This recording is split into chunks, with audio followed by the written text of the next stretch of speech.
Hey guys, it's me. Um, I just want to do a quick update, real quick, on those of you who are following my Infinity playthrough. We're still on hiatus. We're just waiting for my new computer to come in. Once that comes in, I'm going to be able to start streaming again and then start making the playthrough again. But just know that I did get an update today. They printed a label, so hopefully it should be shipping soon. And I swear once it gets here, I'll set it up and we'll start the playthrough back up. So thanks for waiting. All right. So I'm going to start with a spoiler-free version of Iron Lung, and then I'm going to move forward to the spoiler version. Um, Spoiler version is a little bit longer. Spoiler-free version, just sort of going to go off some of my notes here that I have. Just for context, I didn't play the game. I took my sister to see the film, who is a big Markiplier fan. I am aware of Markiplier's content. He's a YouTube content creator who likes to play horror games. I know that much. I can't say, though, that I've seen much of his content. Only random clips and reaction compilations to funny videos that she's sent me of him.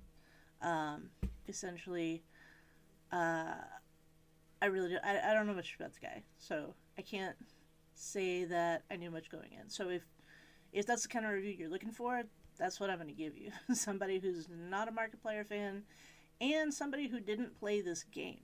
So you might just call me just a random viewer who went and saw the film. Um, I did watch a couple other people's spoiler-free reviews before I went. Um, they were typically fans of Markiplier or fans of the game. Again, I am neither of those, so if that's what you're looking for, you might want to find yourself a different review. That being said, I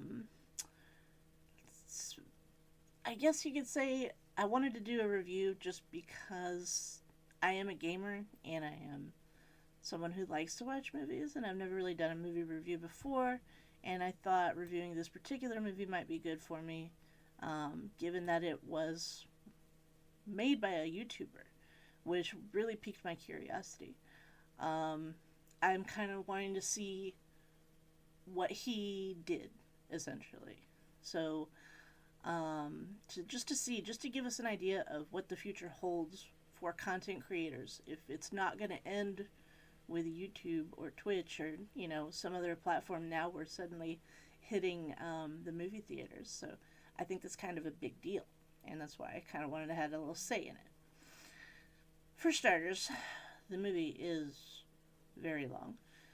It feels very high quality, though, as far as editing, camera work. Markiplier does a good job conveying emotions of the main character he's playing, whose name I'm not going to mention yet because I'm unsure if it qualifies as a spoiler. Um, I went to school for film and editing at one point in my life, and there were many parts of this film that gave me a little bit of nostalgia for when I think back on like my first film and editing projects that I did of my own.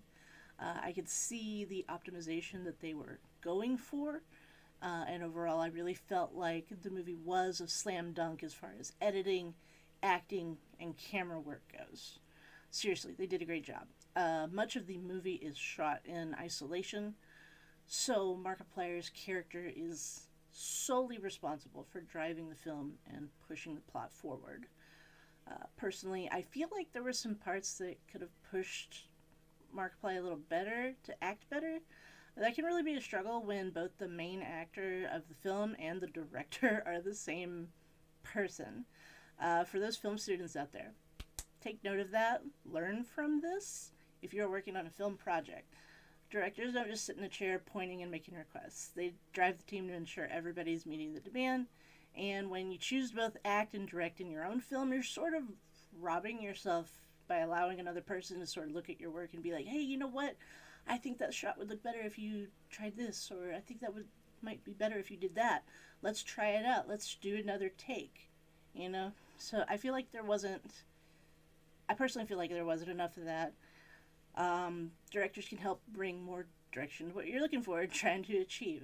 By no means, though, did Markiplier's decision to direct and act in his own film make it a bad film.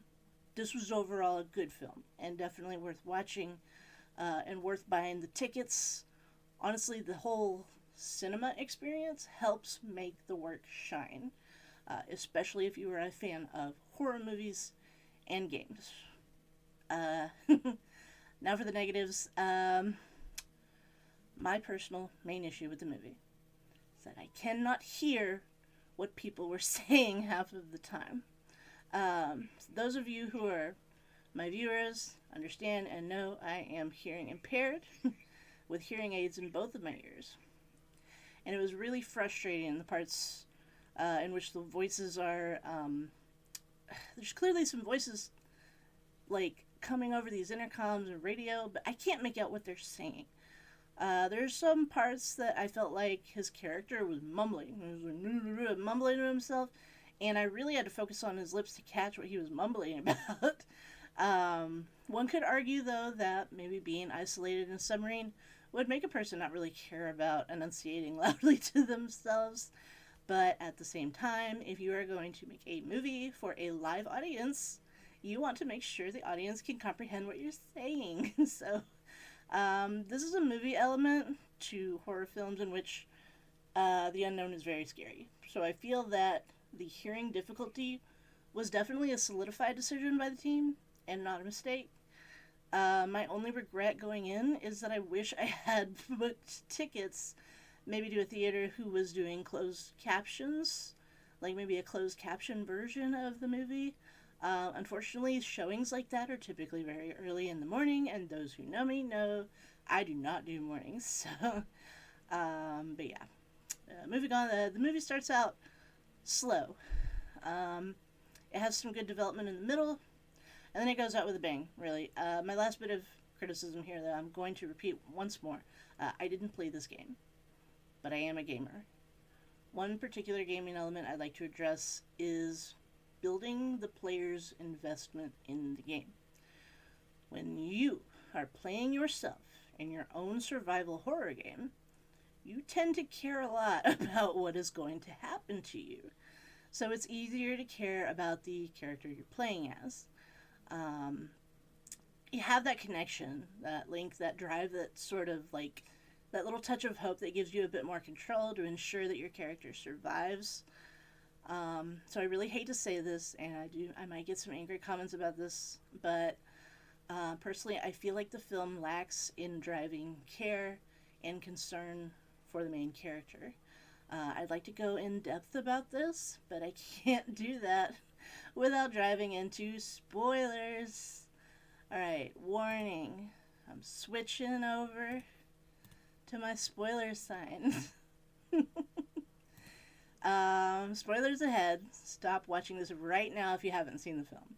Stop watching this if you hate spoilers. This is your last chance. Okay, I am moving forward now. All we know about the convict is that he is a prisoner serving time for a crime he committed, and the film only further builds around like what he did to become a prisoner rather than why we should care about him surviving the submarine ordeal in the first place. Both me and my husband had a lot of unanswered questions and confusion by the end of the film, some of which weren't answered until my sister, the Markiplier fan, explained it to us. But I want to go in order by the film, so it's like, give me a moment, I'm going to go back to the beginning. Alright, the beginning part of the film with the narrator, that we never hear from again. I didn't hear anything he said, other than blood ocean filled world situation. So my only understanding from the beginning is that the world is just an ocean of blood. Then we're introduced to our convict in the submarine. And getting into the submarine to explore the unknown of this literal Red Sea is like a plea deal for him. It's still unclear to me what the solidified deal was, though. Like, was this a way to be forgiven for his crimes, or was this just like an activity offered to him besides serving isolated prison time? Either way, he agrees to the mission, and he goes in the submarine, and whole story starts from there. The entire movie plot is now set at this point. We are following this convict on his adventure in the sea. And we spend what feels like an entire hour. That's what it felt like to me. I don't know what it felt like to everybody else, but I felt like it was like an hour of Markiplier just mumbling to himself in the submarine, looking at a map, moving some controls around, looking at the manuals, looking at more instruction manuals, hitting the bright red button in the back that takes pictures. I'm assuming it's taking pictures of whatever is in front of the submarine. Eventually, he finds a giant skeleton, gets some pictures of it, and communicates with the person over the radio what he found. I swear, just that part felt like an hour to me. Did all of that really need to take an hour, though? I feel like there could have been a better way to do this, a better way to express hours of searching in the ocean without being so boring. I'm going to assume that this decision was made to try and maintain the movie as close with the game as possible, but again, I didn't play the game, so I really don't know. As the movie progresses, we get some backstory on our convict. We learn that he killed people. But in all the scenes that are supposed to be, or what I imagine are supposed to be, scenes in which he's remembering all the stuff that led him to becoming a convict, they're kind of confusing. At one point I saw some children, and I don't know who or what they were supposed to represent, because the sound was so bad. And I'm sorry, I have to bring up the sound again. We go back to what I mentioned earlier about the sound. Like, okay, if the only other person our convict is going to be talking to is over the radio, dial down the static of the radio, okay? I can't hear any of the other characters that cut in over the radio, and I have no lips to read for context.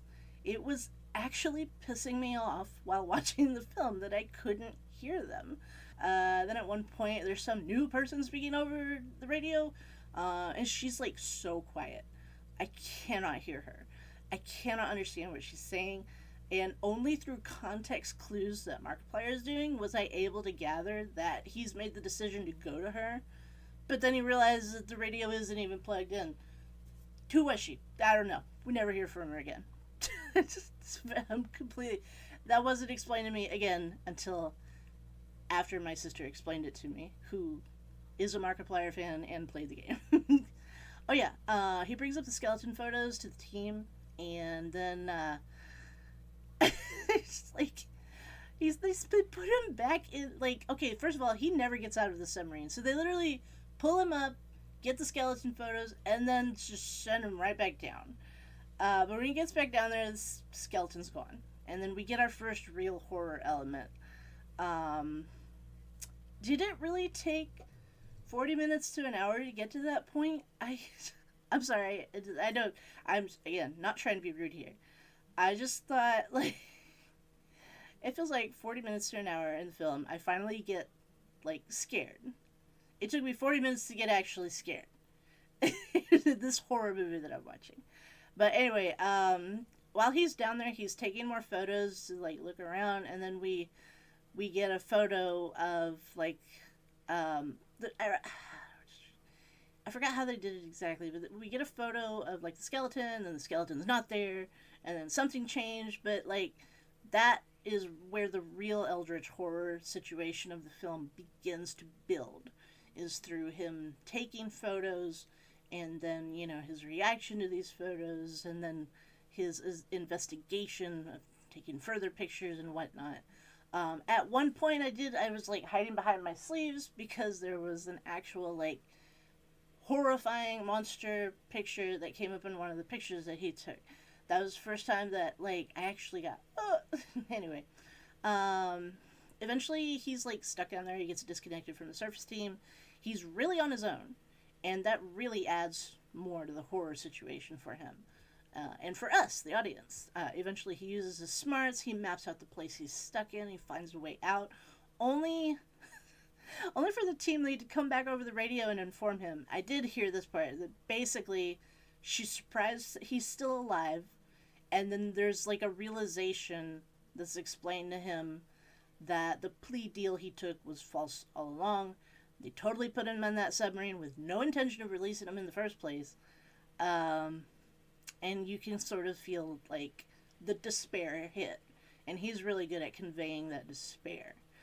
However, he does manage to inform them that he found some information they may want on another submarine that he found at the bottom of the ocean, and using that as his leverage, he makes a new deal with Radio Lady that if he brings that information to her, she will set him free.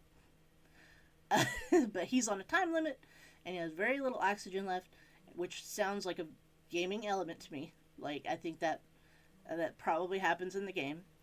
The Eldritch Monster is only making things more and more difficult for him. Somehow, though, he manages to find the information, secure it to a flotation device, and then dies. He dies in the submarine. When the ending came around, honestly, I didn't feel any sympathy or sadness for him. I felt empty inside. And I don't think that was an accident. The entire movie was based on the tragedy of this convict. But unfortunately, because he was a murderer, I felt nothing for him when he died. If anything, I felt relief that the movie was over, because I realized by the end of it that I had developed a huge headache, and I got motion sick during the shaky camera scenes. Oh my god, I didn't know that I did, but yeah, I was like, I got motion sickness from that. I was a bit nauseous from the sheer volume of blood in the film. And as someone who experiences frequent nosebleeds, the taste of iron is not particularly something that I enjoy. So when our convict was seen literally drowning in blood at one point, it was like I could taste it myself. And I hate that taste. It makes me sick to my stomach. So yeah, you should totally see this film. But just know if you're like a sensitive type like myself, you may want to take some Dramamine before you go in. Because I got, again, motion sickness and just overall, like, if you get grossed out by blood easily, Dramamine. Take some Dramamine before you go in. But again, I'm going to go back and reiterate. You need to definitely watch this movie. It is overall good. It is overall good. Just because I got motion sickness doesn't mean I didn't enjoy the film. I enjoyed it thoroughly. It was a good movie. So yeah, go see Iron Lung in theaters.